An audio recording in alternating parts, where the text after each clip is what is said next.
With the release of Gears of War back in 2006, we were introduced to the world of Sera, an Earth-like planet whose history involves nothing but conflict, war, and the brink of destruction. From one major war to another, between the Cog fighting the UIR, to the Locust Horde, and now the latest Swarm. I mean, come on. Sera is literally Ares spelled backwards. Really clever, Cliffy B. Well, with all this war, you'd expect for them to have some really interesting weapons, and that's what we're going to talk about. Over the last 14 years and 6 main installments, Epic Games, the Coalition, and yes, even People Can Fly, we are going to talk about them, have introduced us to some really interesting weapons. Some which sadly didn't have a long life in the Gears of War universe, making its appearance on only 1 or 2 games. Although Gears of War has never introduced new weapons after a game's release, kinda like Call of Duty does as DLC, it would be interesting if we somehow managed to get these weapons, if not in Gears 5, at least in Quick Play Arcade, then maybe they can be added in later Gears of War installments. Before we get started on which weapons I would like to see make a return to Gears of War, let me know in the comments below what your favorite weapon is and see if it made it onto the list. With that being said, let's get on to number 5. At number 5, we have the Gorgon submachine pistol, also known as just the Gorgon. It was a pistol manufactured by the Locust Horde, and it was the main weapon of the Cantus and the Theron Guard. It made its first appearance in Gears of War 2 and returned in Gears of War 3 and in Judgment. This weapon was best used in close quarters as it had a very high rate of fire, but it suffered from a wide bullet spread.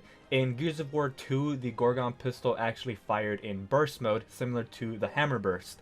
Each burst dealt a significant amount of damage, but as I mentioned before, it could not really be used in long ranges as its bullet spread was too wide.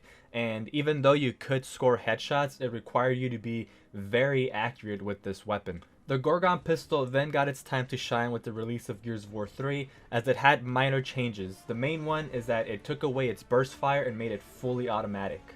This change made it a much more powerful in close quarters combat and a very important weapon to contest in multiplayer.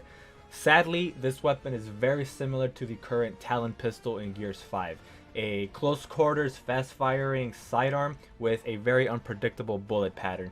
So unless the Talon pistol doesn't return in Gears 6, I highly doubt that the Gorgon pistol will ever make a return to Gears of War.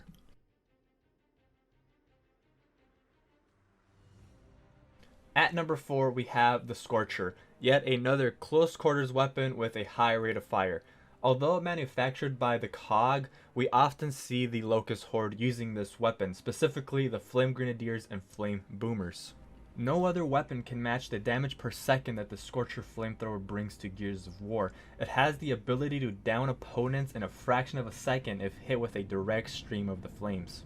Seeing as this weapon was so powerful, its main drawback was its range. For reference, the Gnasher shotgun has a much larger range than the Scorcher.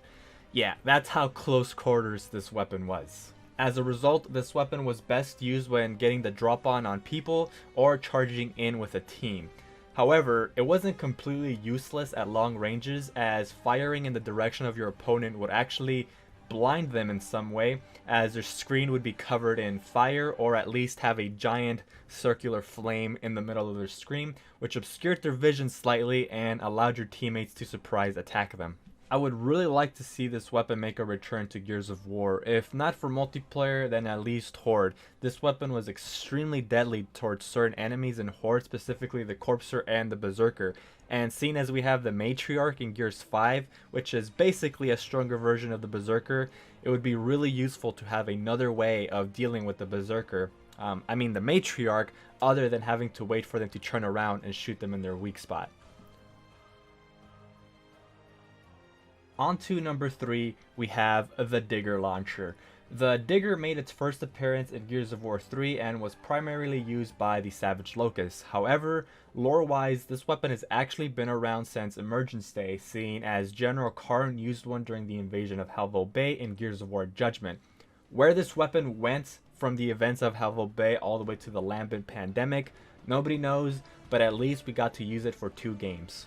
This weapon would fire a small locust creature attached to an explosive onto the ground, which would burrow its way underneath and start digging towards the enemy, thus dubbed the Digger launcher. Once the creature made its way to an opponent, it would then launch out of the ground into the sky and explode. This weapon was extremely powerful as it could be used in both close and long range combat. However, if used too close to yourself, it could also blow you up. This weapon was not only extremely powerful due to its close and long range capabilities, but it could also easily take out enemies behind cover, seeing as the projectile would dig right underneath the cover and pop up behind the enemy and kill them that way. It was extremely useful in taking out groups as well, seeing as the explosion was fairly large. Sadly, much like the Gorgon Pistol, we already have a very similar weapon in Gears 5, with that being the drop shot. They both fire a projectile that explodes upon reaching the opponent, the only difference being that one does it by burrowing underground, while the other does it by flying through the air.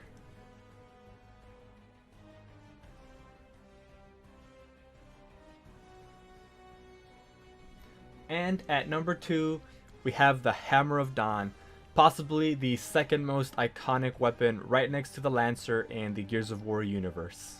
The Hammer of Dawn is a satellite-based weapon that fires a giant laser from space. It was initially invented by UIR soldiers, however, plans for the weapon were stolen by the COG soldiers and given to Adam Phoenix, which he later completed and was used to finish the Pendulum Wars.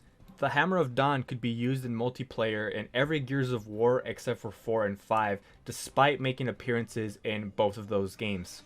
In multiplayer, this weapon was extremely important to contest as a well-placed shot could turn the tides of battle. A well-placed shot could easily take out the entire team, and even after being fired, you could slightly maneuver it and try to take out multiple opponents with it.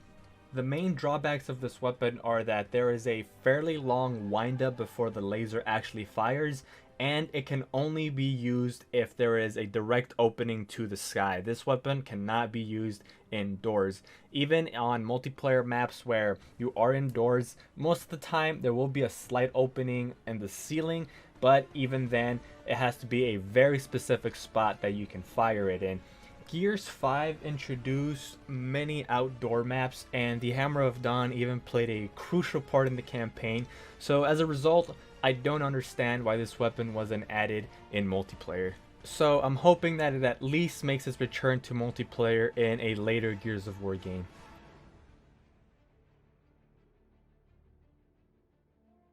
And finally at number 1, we have the breech shot. Whether you hated this game or you loved it or were somewhere in between, there's no denying that the breech shot was one of the best things that Gears of War Judgment brought to the Gears of War universe. The breech shot is a heavily modified version of the Marxa rifle and is primarily used by the Locust, specifically the Rager. This weapon is a bolt-action rifle with a 4-round magazine and sits somewhere between the Marxa and Longshot rifle as far as gameplay and mechanics goes. It has the ability to one-shot somebody if shot directly in the head, much like the Longshot, and unlike the Marxa, which requires a few shots to the head. However, if shot in the body, it requires multiple shots, similar to the Marxa, unlike the Longshot, which requires only 2 shots to down somebody.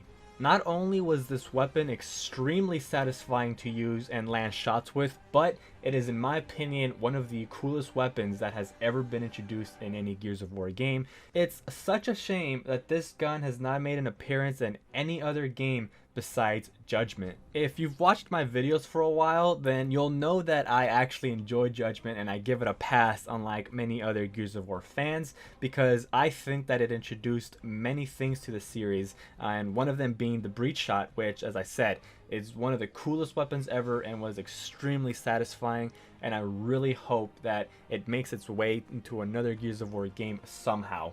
And a little fun fact for all you real-life weapon buffs out there, this weapon was actually heavily inspired by the M1 Garand. After firing the final round in the weapon, it does a wheeze very similar to the very iconic ping from the Garand rifle. And not only that, but this weapon also loads very similar to the M1 Garand, as in order to load the weapon, you have to push a clip of rounds directly from the top into the weapon. So there you go, yet another reason to bring this weapon back. Well, that's my list for the top 5 weapons that I think should make a return to Gears of War, whether they're introduced somehow into Gears 5 or make a return to Gears of War in later installments. These are my top 5 weapons. Let me know, did any of your favorite weapons make it onto the list? If they didn't, let me know in the comments below which weapons you would like to see introduced to Gears of War again. If you enjoyed the video, please leave a like, it really helps me out a lot. Subscribe if you haven't already for more Gears of War content. I will be doing more similar videos just like this. And follow me on Twitch, I live stream there Monday through Friday. And as always, hope you have a good one, and catch you all next time.